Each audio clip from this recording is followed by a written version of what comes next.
Buenas tardes, señor Robert. Mi nombre es Jorge González Ramírez. En esta ocasión le realizaré una entrevista para mi clase de Teorías del Desarrollo. Vamos con la primera pregunta. ¿Cuáles son sus estudios profesionales? Psicólogo y pedagogo. Estudié en Yale y recibí mi doctorado en la Universidad Brown en 1940. ¿Cuándo y dónde nació? 21 de agosto de 1916, Estados Unidos. ¿Cómo se llama su teoría y de qué trata? Teoría ecléctica. Es una corriente teórica que enmarca un modelo del procesamiento de la información de manera racional, sistemática y organizada. En su teoría, ¿cuáles son las condiciones del aprendizaje? La idea central de la teoría es que los diferentes tipos de aprendizaje tienen condiciones internas y externas diferentes. Las condiciones internas son las habilidades y capacidades que el estudiante posee. Las condiciones externas refuerzan las condiciones internas de aprendizaje en los estudiantes. ¿Cuáles son las fases del aprendizaje según su teoría? Independientemente del tipo de conocimiento, habilidad o disposición que se adquiera, mi teoría del aprendizaje considera el aprendizaje como un proceso el cual puede dividirse en diferentes etapas antes de la adquisición del conocimiento. Dichas etapas o fases son las siguientes. Primera fase, motivación. La primera fase en el proceso de aprender es la fase de motivación. En esta fase, básicamente se establece un objetivo, orientando la atención hacia él. De este modo, sabemos hacia qué debemos dirigir nuestras acciones. Segunda fase, la aprehensión. En esta segunda fase se utilizan procesos de atención y percepción selectiva. Cuando un cambio en algún estímulo atrae la atención y nos hace focalizarnos física y cognitivamente en él. Tercera fase, adquisición. Si bien las fases anteriores se basan principalmente en la fijación de la atención y la intención de atender, durante la tercera fase se produce la adquisición y codificación de la información, recopilando los estímulos y trabajando con ellos. Esta tercera fase es la principal en el proceso de aprendizaje dado que es el momento en que se adquiere el conocimiento. Cuarta fase, retención. Tras la adquisición de la información se procede a almacenarlo en la memoria, teniendo que vigilar la posible interferencia con otros conocimientos, siendo favorecida quinta fase, recuperación. Una vez retenida la información, el aprendizaje permanece en la memoria hasta que algún tipo de estímulo desencadena la necesidad de recuperarla. En esta situación nace el recuerdo de la información almacenada tras un procesamiento de las necesidades que surgen del estímulo o demanda. Sexta fase, generalización. Una parte muy importante del aprendizaje es la capacidad para generalizar la información. En esta fase del proceso de aprendizaje se construye una asociación entre el conocimiento adquirido y recuperado y las diferentes situaciones en las cuales podría demandarse dicho conocimiento. Esta generalización permite establecer conductas adaptativas ante estímulos novedosos de los que no tenemos información. Puede ser entendida como una de las principales metas del proceso de aprendizaje, ya que es aquí donde se nota la utilidad de lo aprendido al llevarlo más allá del contexto inicial. Séptima fase, desempeño. La séptima fase del proceso de aprendizaje es la de desempeño. En esta fase el individuo transforma el conocimiento aprendido en acción, realizando una conducta en respuesta a la estimulación externa o interna. Octava fase, retroalimentación. La comparación entre los resultados de la actuación derivada del uso del aprendizaje y las expectativas que se tuvieran respecto a dichos resultados son la última fase del proceso. Si los resultados son los esperables o mejores, se fortalecerá el aprendizaje, mientras que en caso contrario se intentará modificar o se descartará en esa situación en favor de otras alternativas.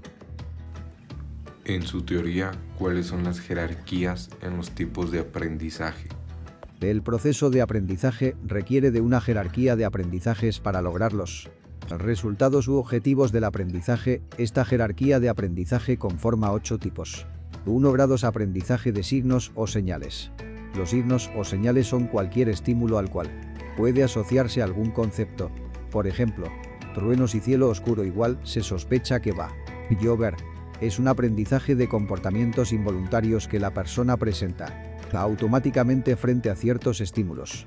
Este aprendizaje genera una respuesta difusa y general ante una señal o estímulo y está vinculada a efectores que dependen del sistema nervioso autónomo. Se logra mediante el condicionamiento respondiente, clásico o pavloviano. 2. Aprendizaje de estímulo-respuesta.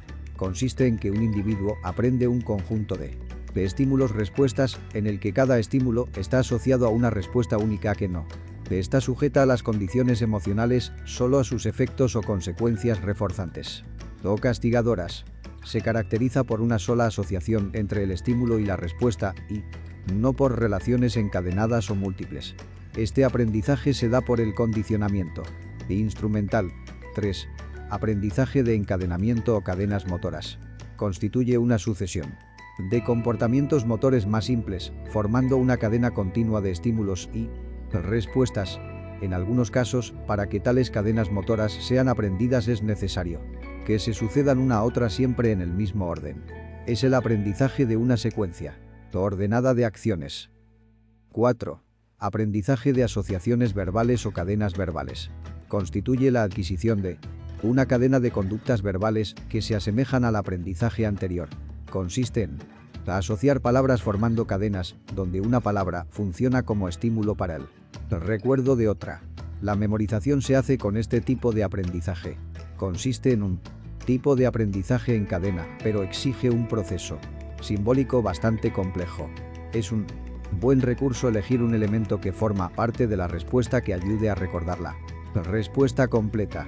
La presencia del lenguaje en los seres humanos hace de este tipo de aprendizaje algo especial, porque los eslabones internos pueden seleccionarse del repertorio del lenguaje previamente adquirido. 5. Aprendizaje de discriminaciones múltiples.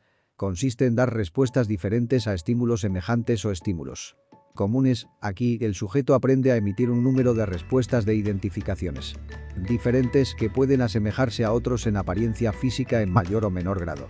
Implica 6. Aprendizaje de conceptos.